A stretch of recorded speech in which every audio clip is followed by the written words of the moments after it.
Hi everyone, जब भी हम इकोनॉमी की बात करते हैं तो साथ में स्टॉक मार्केट के बारे में तो जरूर बात करते हैं, क्योंकि we all know that stock market is nothing but the reflection of economy.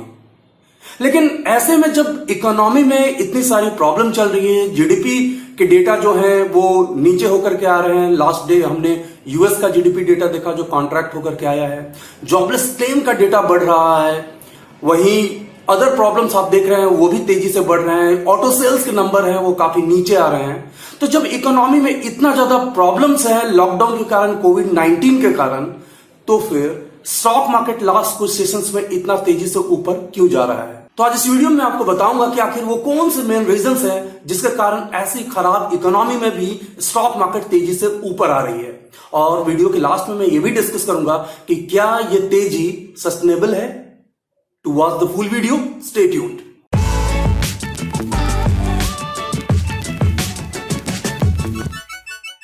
Welcome back. I'm Anurag, founder and lead trainer for सनफीप कैपिटल। अगर आप हमारे इस चैनल पे नए हैं तो जरूर सब्सक्राइब करें इस चैनल को, वीडियोस को शेयर करें, लाइक करें and of course bell icon को प्रेस करना बिल्कुल भी ना भूलें, क्योंकि बेल आइकन आप प्रेस करेंगे तो ही हमारे वीडियोस के लेटेस्ट नोटिफिकेशंस आपके मोबाइल तक आएंगे। और अगर आप स्टॉक मार्केट एंथुजियास्ट हैं, डेली बेसिस पे मुझसे पर्सनली कनेक्ट होना चाहते हैं स्टॉक मार्केट अपडेट्स को लेकर के, स्ट्रैटेजीज को लेकर के, तो हमारा टेलीग्राम चैनल ज्वाइन कर सकते हैं जिसका लिंक डिस्क्रिप्शन बॉक्स में नीचे दिया गया है। एंड ऑफ कोर्स ये पूरी तरीके से फ्री है। चूंकि हम जानते हैं कि इकोनॉमी डिफरेंट कंपनीज से बना होता है, डिफरेंट इकोनॉमिक एक्टिविटीज से मिलकर के बना होता है, और जब कंपनीज अच्छा परफॉर्म कर रही होती है तो शेयर्स प्राइसेस जो है उनको चेज कर रही होती है। इसका सिंपल शब्दों में यह मतलब हुआ कि कंपनीज अच्छा कर रहे होंगे तो उनके शेयर्स प्राइसेस का डिमांड ऊपर जाएगा और शेयर्स प्राइसेस ऊपर जाएंगे और इवेंचुअली स्टॉक मार्केट ऊपर जाएगा। और यही इसका अपोजिट है कि कंपनीज अच्छा परफॉर्म नहीं कर रहे हैं, उनके क्वार्टरली नंबर्स अच्छे नहीं आ रहे हैं, तो उनकी डिमांड कम होगी और स्टॉक प्राइसेस नीचे चले जाएंगे। लेकिन अभी जैसे मैंने वीडियो के शुरू में बताया कि खराब इकोनॉमी के बावजूद स्टॉक मार्केट तेजी से ऊपर आ रहा है।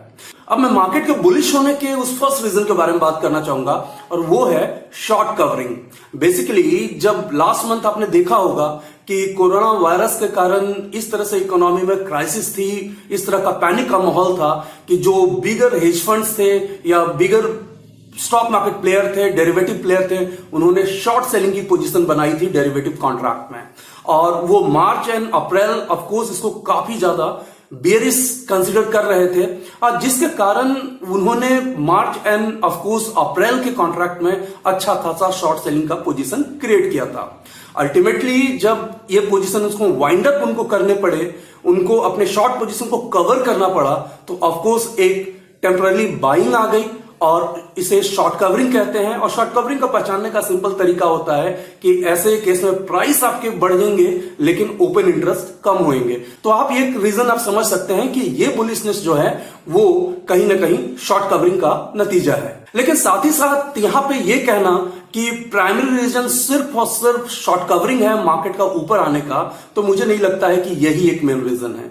मैं कुछ अदर रीजन है जिसके बारे में मैं आपको यहां बताना चाहूंगा। सबसे जो एक इंपॉर्टेंट रीजन मुझे लग रहा है मार्केट के बुलिश होने का, और वो है कि इंडियन मार्केट एक्चुअली जो स्टिमुलस पैकेज गवर्नमेंट अनाउंस कर सकती है, जो इकोनॉमिक पैकेज अनाउंस कर सकती है, उसको लेकर के काफी एंटिसिपेट कर रही है, और उसके कारण ही लोगों में थोड़ा ऑप्टिमिज्म आया है, लोग पॉजिटिव हो रहे हैं और यहां पे आपको बाइंग देखने को मिला है। अब तक वैसे जो स्टिमुलस पैकेज कब एक्चुअल दिया जा रहा है, इकोनॉमिक पैकेज, उसका पर्टिकुलर डेट अनाउंस नहीं हुआ है, लेकिन सूनर और लेटर ये पैकेज दिए जाने की बात है, और उसके लिए ये मार्केट पहले से रिएक्ट कर रहा है और इस न्यूज को डाइजेस्ट करने की कोशिश कर रहा है, जिस कारण मार्केट ऊपर आई है। दूसरा जो प्रोबेबल रीजन हो सकता है स्टॉक मार्केट अप होने का, और वो ये है कि यूएस में एक ड्रग मेकिंग कंपनी जेलिड साइंसेस ने एक मेडिसिन के बारे में बताया है कि वो उन्होंने उसे मैन्युफैक्चर किया है, उसका टेस्ट भी सक्सेसफुल हुआ है,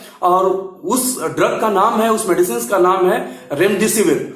रेमडेसिविर बेसिकली एक ऐसा मेडिसिन है जिसको कि डिफरेंट जो पेशेंट हैं उनमें टेस्ट किया गया, और ये रियलाइज किया गया कि इस मेडिसिन के कारण रिकवरी टाइम काफी फास्ट है, और सबसे इंपॉर्टेंट बात कि इसके टेस्टिंग में कोई साइड इफेक्ट भी देखने को नहीं मिला है। तो आप जान रहे हैं कि जहां पे इतना ज्यादा पैनिक का माहौल है, वैक्सीन के बारे में पता नहीं चल रहा था, वहां पे कोई ड्रग कंपनी ये बताती है कि हमने एक पर्टिकुलर मेडिसिन बना ली है और इसकी पुष्टि भी ऑफिशियल वेबसाइट्स ने की है। और यस, ये मेडिसिन इनके टारगेट को अच्छी तरीके से मीट कर सकता है। कोरोना वायरस को पूरी तरीके से इरेडिकेट करने के लिए ये टारगेट मीट कर सकता है। तो ऑफ कोर्स ये बहुत अच्छा न्यूज था और लास्ट नाइट यूएस इसी कारण काफी ऊपर आया और ऑफ कोर्स उसका इफेक्ट हमने इंडियन मार्केट में भी देखा है। और जेलिड जो नैस्डैक पे लिस्टेड है वहां भी वो कम से कम 4 से 5% आज उसका शेयर्स ऊपर रहा है।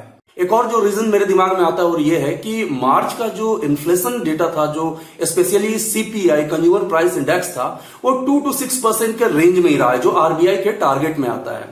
तो इसका मतलब जब इन्फ्लेशन अगर कंट्रोल में है तो आरबीआई के पास और फर्दर स्कोप हो जाता है कि वो रेट कट कर सके। तो इससे इकोनॉमी में फर्दर कैश फ्लो बढ़ सकता है और ऑफ कोर्स ये स्टॉक मार्केट के लिए बेहतर होगा और मार्केट उसे डाइजेस्ट करने की कोशिश कर रहा है, मार्केट ऊपर जा रहा है। यहां थोड़ा सा मैं समझा देता हूं आप लोगों को कि जब भी इन्फ्लेशन हाइयर होता है, यानी सिस्टम में बहुत ज्यादा पैसा होता है, तो आरबीआई रेट को इंक्रीज करती है, रेपो रेट को इंक्रीज करती है।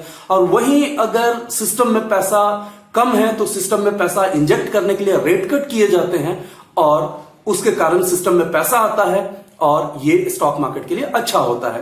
तो इसी एंटिसिपेशंस को लेकर के, रेट कट के फर्दर एंटिसिपेशन को लेकर के ही मार्केट तेजी से बुलिश हुई है, मार्केट ऊपर आई है। एक प्राइमरी रीजन मुझे यह भी लगता है कि जैसे क्रूड ऑयल प्राइसेस को हमने बड़ी तेजी से नीचे गिरते हुए देखा है।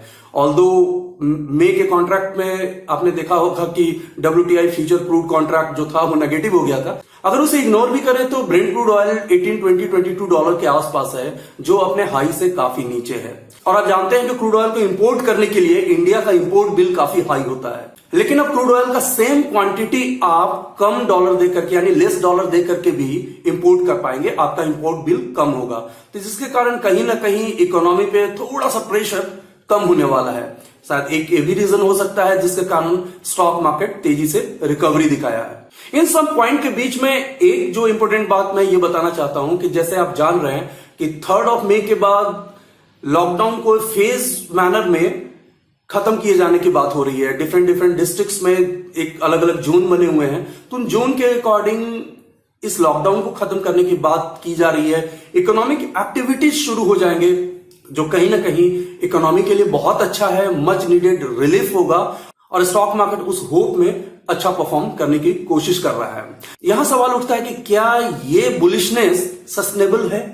मुझे ये लगता है कि will have to see more sessions to get it confirm, क्योंकि अभी तक जो मार्केट आया है, यहां तक आया है, मुझे लगता है इसमें शॉर्ट कवरिंग का बहुत बड़ा रोल है। ये सस्टेनेबल होगा या नहीं होगा, आई थिंक नेक्स्ट वीक में जाकर के हमें इंतजार करना पड़ेगा और देखना पड़ेगा कि मार्केट कैसे मूव करती है, किस तरह से फर्दर रिएक्ट करती है। अगर आपकी स्टॉक मार्केट में कोई भी क्वेरी है तो आप हमसे फेसबुक, ट्विटर, इंस्टाग्राम और कोरा पे कनेक्ट हो सकते हैं। इन सब का लिंक डिस्क्रिप्शन बॉक्स में नीचे दिया गया है। और अगर आप एक प्रोफेशनल ट्रेडर और इन्वेस्टर बनना चाहते हैं तो हमारे स्पेसिफिक ट्रेनिंग प्रोग्राम्स को ज्वाइन करने के लिए हमारे वेबसाइट पे जाकर के क्वेरी पोस्ट कर सकते हैं या वहां दिए गए नंबर पे हमें फोन भी कर सकते हैं। Thanks for watching, take care. Video को लाइक करें, शेयर करें, सब्सक्राइब करें और आने वाले वीडियोस के नोटिफिकेशंस के लिए बेल आइकन को दबाएं।